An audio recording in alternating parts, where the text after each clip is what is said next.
नमस्कार। आज आप सुनेंगे डॉक्टर ममता व्यास जी की एक रचना काली जामुन। तो शुरू करें कहानी।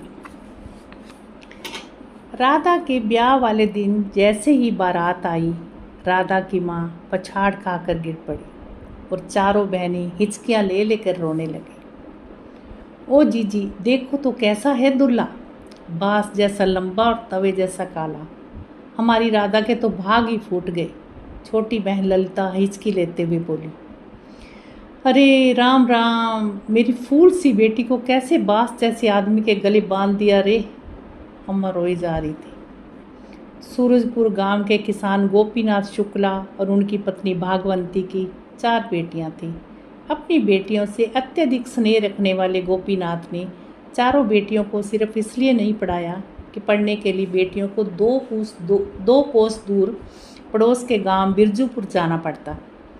यही कारण था कि उनकी सभी बेटियां रंग रूप में सुंदर होने के बावजूद अनपढ़ रह गई थी। लेकिन फिर भी सभी बेटियों को अपने रंग रूप पर बड़ा अभिमान था। भागवंती ने अपनी तीनों बेटियों का ब्याह अपने ही गांव सूरजपुर में किया ताकि बेटियां हमेशा आंखों के सामने दिखती रहीं। ये वह समय था जब ब्याह योग्य बच्चों के रिश्ते माँ बाप नहीं, गांव के नाई या भाट तय करते थे। किस गांव में कौन सी कन्या ब्याह योग्य है या किसका बेटा सुशील सुदर्शन है, इन सभी बातों का लेखा जोखा गांव के नाइयों के पास होता था। हर विवाह में इन नाइयों की बड़ी महत्वपूर्ण भूमिका भी होती थी। गोपीनाथ की सबसे छोटी बेटी राधा रंग रूप में अत्यंत सुंदर थी। माँ चाहती थी राधा को उसके रंग रूप के अनुसार ही वर मिले। लच्छू नाई ने पास के गांव के मास्टर रघुनंदन मिश्रा से राधा के रिश्ते की बात तय कर दी थी। जीजी, लिख के ले लो मेरी बात, राधा बिटिया तुम्हारी तीनों बेटियों से ज़्यादा सुखी रहेगी। लड़का सरकारी स्कूल में मास्टर है, लच्छू नाई ने लड्डू मुंह में भरकर कहा। भाई जी, लड़का अच्छा तो है दिखने दिखाने में, माँ ने जानना चाहा। जीजी, तुम्हारी बेटी तो कभी पाठशाला तक नहीं गई और रघुनंदन मिश्रा तो सरकारी स्कूल में मास्टर हैं। आसपास के सभी गांवों में उनके परिवार की बहुत इज्जत है। तुम्हारी बेटी मास्टरनी कहलाएगी। और रंग रूप का क्या है, 2 ही रंग बनाए हैं भगवान ने, एक गोरा एक काला। इस रिश्ते के पूरे 101 रुपये और 11 नारियल से कम नहीं लूँगा। लच्छू नाई ने आखिरी लड्डू भी उठाकर खा लिया। गोपीनाथ शुक्ला इस रिश्ते से बहुत खुश थे, लेकिन राधा दूसरे गांव चली जाएगी, इस बात से उनकी पत्नी और तीनों बेटियां उदास थी। फिर भी जमाई सरकारी नौकरी में यह सोचकर खुश थी। लेकिन आज जब बारात में साक्षात दुल्हे का डिल डोल और रंग रूप देखा तो राधा की माँ और बहनें दुख से भर गई। राधा तो एक हाथ का घूंघट किए हुई थी, उसे तो कुछ पता ही नहीं चला। विदाई के वक्त भी कुछ समझ नहीं आया। ससुराल में आने के बाद माता पूजन के समय नारियल फोड़ते समय राधा ने पहली बार रघुनंदन के काले शाह हाथ देखे तो उसे चक्कर आ गई। बाबूजी ने मेरा रिश्ता क्या बिन देखे करवा दिया। उस लच्छू नाई ने मेरे परिवार के साथ धोखा किया है। मेरी जैसी सुंदर लड़की को इस बांस जैसे काले कलूटे आदमी के पल्ले बांध दिया। यही सब सोच सोच कर वह पूरी रात रोती रही। रघुनंदन एक बहुत ही सभ्य, पढ़ा लिखा, मृदुभाषी और सरल व्यक्ति था। उसे पता था कि उस जैसे करूप व्यक्ति से राधा जैसी सुंदर लड़की ब्याह कर आई है, यह उसका भाग्य है। 2 दिन तक राधा ने रघु से कोई बात नहीं की। 2 दिन बाद जब उसके मामा का बेटा राम मोहन लिवाने आया तो गले लग के बहुत रोई और रघु से बिन बोले ही चली गई। मायके जाकर राधा अपने पिता गोपीनाथ से बहुत लड़ी। बाबूजी, आपने मेरा रिश्ता उस कुरूप व्यक्ति से क्यों करवाया? अब मैं कभी ससुराल नहीं जाऊंगी। बेटी, ब्याह एक पवित्र बंधन होता है। ये इंसान की शक्ल सूरत से, रंग रूप से नहीं, समझदारी से चलता है। जमाई जी बहुत ही पढ़े लिखे और समझदार हैं। तुम्हारी सब बहनों के पति तो किसान हैं जो अपने पिता के ऊपर निर्भर हैं, लेकिन तुम्हारा पति तो आत्मनिर्भर है, बूढ़े पिता ने सीख दी। लेकिन पिताजी, 4 लोगों में कितनी तू तू होगी। जब मैं उनके साथ जाऊंगी आऊंगी, लोग क्या कहेंगे? और मुझे क्या करना है? वो कहीं के मास्टर, मेरे किस काम की उनकी मास्टरी? राधा रोने लगी। उसकी तीनों बहनें भी उसके इस पहाड़ जैसे दुख में उसके साथ थी। भागवंती तो अपनी बेटी के फूटे भाग से पहले ही बहुत दुखी थी। कुछ दिन मायके में रहने के बाद कलेजे पर पत्थर रखकर राधा को रघुनंदन के घर आना ही पड़ा। रघुनंदन राधा को बहुत प्रेम करते थे और बहुत ही अच्छे से रखते थे। उसकी हर ज़रूरत का ख्याल रखते थे। सारा काम निपटा कर वे पाठशाला चले जाते। शाम को आते तो रोज़ बंसी हलवाई की दुकान से राधा के लिए जलेबी जरूर लाते। राधा के पास घर में कोई काम नहीं था। आधे से ज़्यादा काम रघुनंदन पाठशाला जाने से पहले ही कर जाते, जैसे पानी भरना, दूध ले आना, राधा के लिए सब्जी तरकारी बना जाना और खुद का नाश्ता बनाकर खा जाना। लेकिन फिर भी उसके दुख कम नहीं होते थे। राधा को दुखी करता था उसके घर के आंगन में लगा जामुन का पेड़। बहुत विशाल जामुन का पेड़ जिसमें बहुत बड़े बड़े काले जामुन लगते थे। वे जामुन जहाँ भी गिरते बैंगनी रंग का गहरा निशान छोड़ जाते।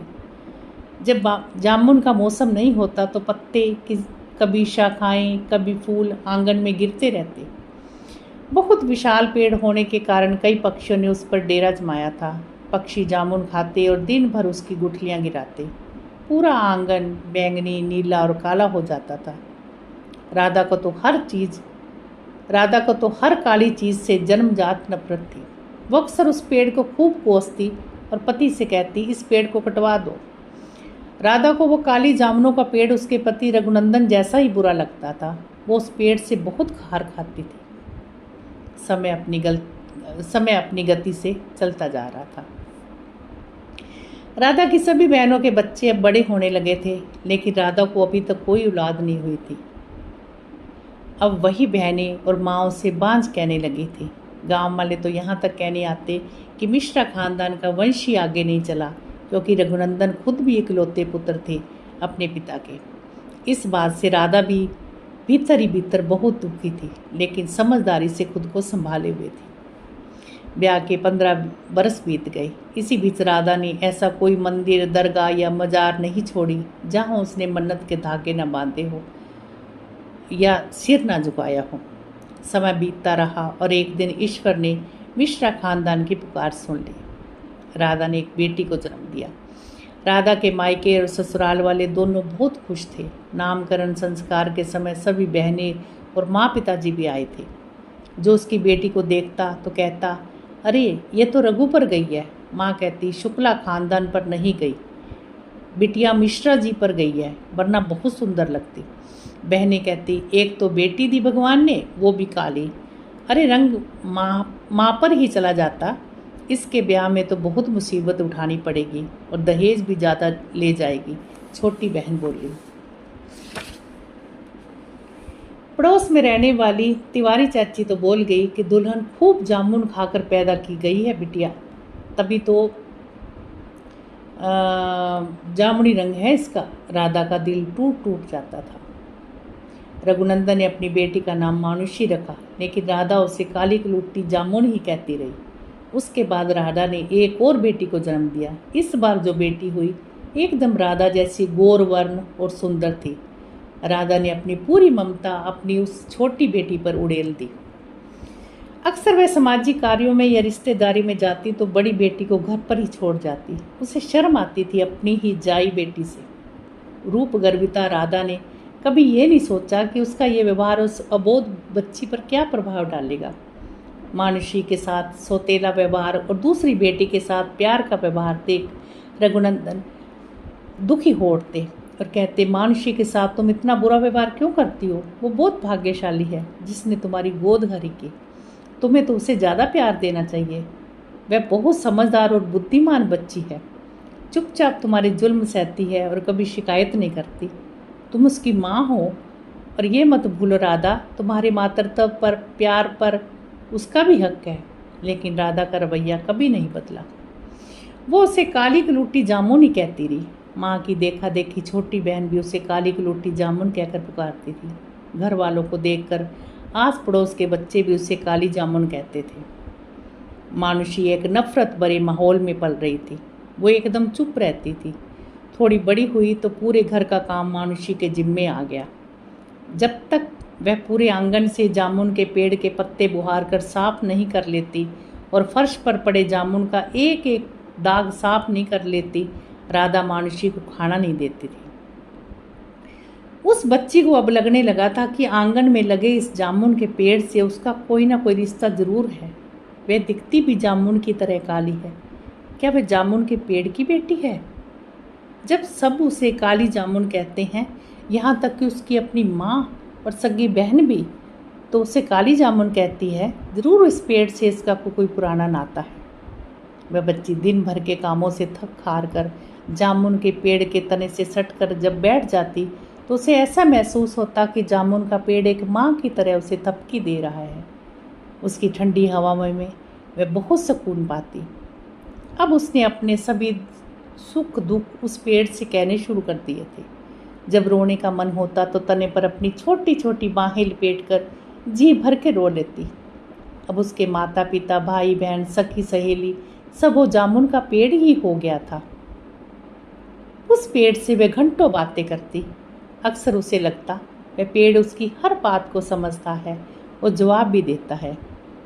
जब वे जामुन को देखती, उठाती और खाती तो सोचती, इन मीठी जामुनों को काली काली जामुन ही क्यों कहते हैं? मीठी मीठी जामुन भी तो कह सकते हैं। उसे भी जामुन की तरह भीतर से मीठा ही बनना है। रघुनंदन अपनी दोनों बेटियों को बहुत पढ़ाना चाहते थे, लेकिन राधा जल्दी से जल्दी उनका ब्याह कर देना चाहती थी। उसके लिए पढ़ाई लिखाई का कोई मोल नहीं था। मानुषी शहर जाकर पढ़ना चाहती थी, लेकिन राधा ने कभी उसे पढ़ने नहीं दिया। जब जब भी वे पढ़ने बैठती उसे काम पर लगा देती। रघुनंदन अपनी झगड़ालू, कर्कशा, मुंह फट और अभिमानी पत्नी के सामने एक शब्द भी नहीं बोलते थे। एक दिन राधा की मंझली बहन का संदेशा आया कि नंद का ब्याह है, तुम अपनी बड़ी बेटी को भेज दो काम संभालने के लिए, अकेले मैं काम नहीं कर पाऊंगी। राधा ने मानुषी को 1 महीने के लिए अपने मायके भेज दिया। मानुषी अब अपनी मौसी के घर काम करने के लिए नौकरों की भांति बेची गई। सारा दिन उसे मजदूरों की तरह काम करना पड़ता था। गौशाला की सफाई, मवेशियों को सानी देना, पानी देना, गोबर उठाना और उपले थापना, कुएं से दिन भर पानी खींचना और मेहमानों के लिए खाना भी बनाना। मानुषी ये सभी काम हंसी खुशी ही करती थी। उसके चेहरे से कभी भी मुस्कान नहीं जाती थी, लेकिन उसे बस एक दुख था कि उसका प्रिय सखा, उसका जामुन का पेड़ उससे दूर हो गया था। काम से निपट कर जब वो उदास होती तो उसे जामुन का पेड़ बहुत याद आता। मौसी के घर से अभी 2 महीने तक वापस जाने का कोई रास्ता भी नहीं था। एक शाम वह यूं ही उदास होकर बैठी थी कि तभी मौसी के देवर का बेटा दिवाकर उसके पास आया।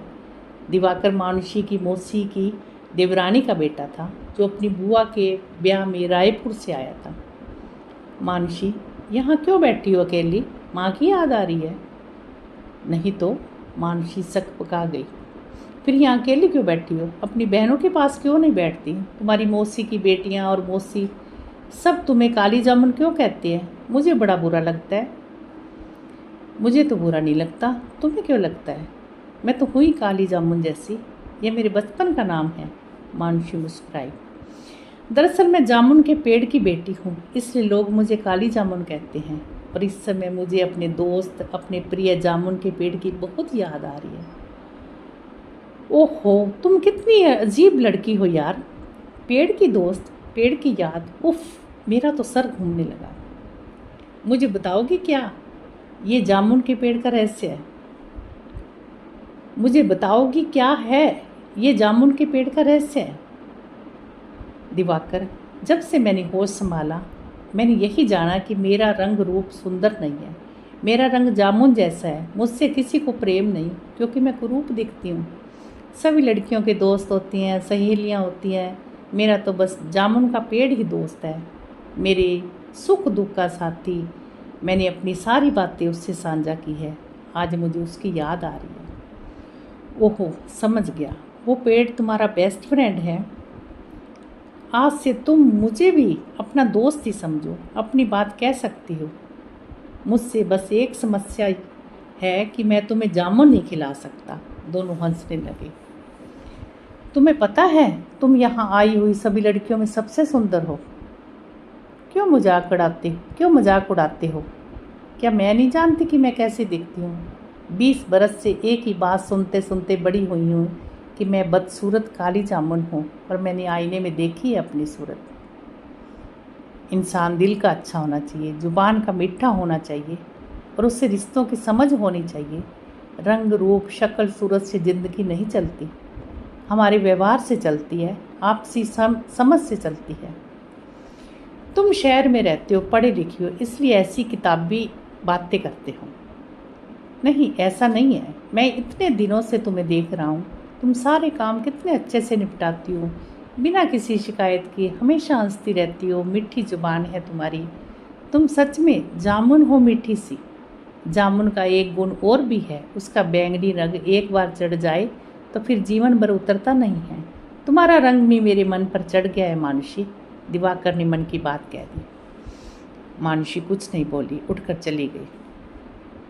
जल्दी ही मानुषी और दिवाकर दोस्त बन गए। दिवाकर उसे शहर की बातें बताता, अपने कॉलेज के दोस्तों की बातें। दिवाकर बहुत ही हंसमुख स्वभाव का लड़का था। ब्याह में आई सभी रिश्तेदारों की लड़कियां उससे बात करने को तरसती थी, लेकिन वह मानुषी से बात करता था। जल्दी ही घर में ब्याह का समय आ गया और मानुषी की माँ, पिताजी और बहन भी सूरजपुर आ गए। एक दिन मानुषी की मौसी ललिता ने राधा से कहा, जीजी, मेरी देवरानी सुभद्रा तुम्हारी बड़ी बेटी का हाथ मांग रही है। उसका बेटा दिवाकर काली जामुन को पसंद भी करता है, तुम करोगी ये रिश्ता? क्या? सुभद्रा का बेटा दिवाकर तो इंजीनियर है ना शहर में, वह इस काली की लुटी का रिश्ता मांग रहा है? दिमाग खराब हुआ है क्या सुभद्रा का? तुम मना कर दो, बोल दो काली जामुन 1 महीने बड़ी है दिवाकर से। और सुनो ललिता, तुम मेरी छोटी बेटी का रिश्ता चलाओ दिवाकर से। मेरी छोटी कितनी सुंदर है, उन दोनों की जोड़ी खूब जचेगी। जब तक बड़ी का ब्याह ना हो, छोटी का ब्याह कैसे करोगी जीजी? ललिता ने शंका जताई। इस काली की रोटी का ब्याह तो होने से रहा, मुझे तो यही चिंता रात दिन खाती है कि कौन करेगा ब्याह इससे। ना मालूम कितना दहेज लेकर जाएगी ये मनहूस। राधा ने अपना जहर उगला। आप चिंता मत करो, काली जामुन को रास्ते से हटाने के लिए मेरी नज़र में एक रिश्ता है। मेरी बस्तर वाली ननंद का बड़ा बेटा है, 10 साल पहले उसकी पत्नी का देहांत हो गया था, तब से अकेला है बेचारा, कोई औलाद भी नहीं है। काली जामुन के तो भाग खुल जाएंगे हवेली में जाकर। जैसे ही बड़ी का ब्याह हो जाए, फिर तुम दिवाकर से छोटी बेटी का ब्याह कर देना। राधा जो चाहती थी वही हुआ। मानसी का ब्याह अपनी उम्र से 20 बरस बड़े दिवाकर आदमी से और दिवाकर से उसकी छोटी बहन का ब्याह तय हो गया। रघुनंदन भी बहुत खुश थे कि गंगा नहा लिए। एक ही मंडप में दोनों बहनें ब्याही गई। मंडप में दोनों बहनों की शादी साथ साथ हुई। मानसी की शादी अपने से 20 बरस बड़े व्यक्ति से और उसकी छोटी बहन की शादी उसके सखा दिवाकर से। जब मानसी ने मंडप में दिवाकर को देखा तो उसे याद आ गई उसकी बातें। मानसी, बहुत सुंदर हो, मैंने देखी है तुम्हारी सुंदरता, तुम्हारे गुण, तुम्हारा रंग जो चढ़ जाए तो कभी नहीं उतरता। विदाई के वक्त छोटी बहन और राधा दहाड़े मार मार कर रो रही थी। मानसी की आंखों से एक बूंद भी आंसू नहीं निकला। पिता ने सिर पर हाथ रखा, तब भी वह नहीं रोई। जाने से पहले जामुन के पेड़ के तने से लिपटकर घंटों रोती रही। मैं तुम्हारी दोस्त थी ना, सब सुख दुख तुमसे साझा किए मैंने। एक नरक से निकलकर दूसरे नरक में जा रही हूँ, तुम मुझे वहाँ नहीं मिलोगे। मैं किससे अपनी बात कहूँगी? कौन सुनेगा मेरे दिल की पीड़ा? मानसी रोई चली जा रही थी। जामुन का पेड़ बिल्कुल शांत था। तभी पेड़ से कुछ जामुन नीचे गिरे और मानसी ने वह जामुन उठाकर अपने पल्ले में बांध लिए। मानसी के जीवन का एक अध्याय समाप्त हो चुका था। उसने 20 बरस की उम्र में ही रिश्तों के सब रंग देख लिए थे। उसे समझ आ गया था कि इस धरती पर सभी रिश्ते स्वार्थ की नींव पर टिके हुए हैं। कुदरत से सच्चा रिश्ता कोई नहीं हो सकता।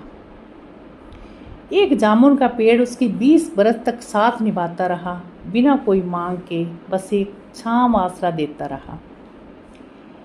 अपने से 20 बरस बड़े व्यक्ति से ब्याह करके मानसी ससुराल आ गई थी। ससुराल वाले उसे खानदान के वारिस के लिए ब्याह के लाए थे, लेकिन मानसी ने एक बेटी को जन्म दिया और कुल के चिराग की आस लिए एक दिन उसका बूढ़ा पति चल बसा। बेटा पैदा नहीं करने की वजह से उसे ससुराल वालों की नफरत और उपेक्षा का सामना करना पड़ा। उसे लगता था एक घुटन से निकलकर वह दूसरी घुटन में आ गई है। दुख को ही अपनी नीति मानकर वह फिर से इस भरी दुनिया में अकेली हो गई थी। उसे मायके और ससुराल में कोई फर्क नज़र नहीं आता था।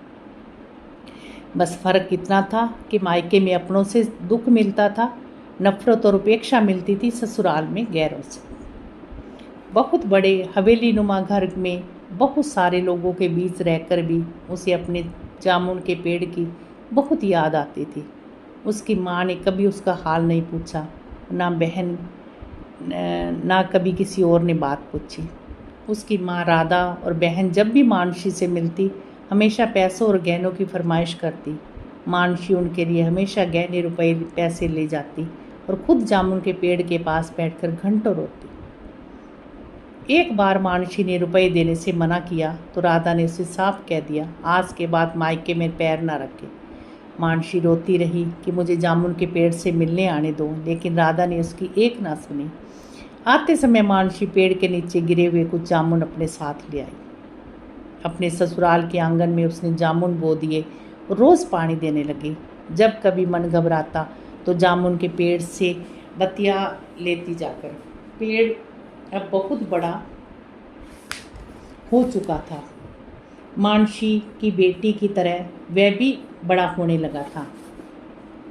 मानसी अब बूढ़ी होने लगी थी, समय बीतता जा रहा था। आज मानसी की बेटी सुगंधा का विवाह था।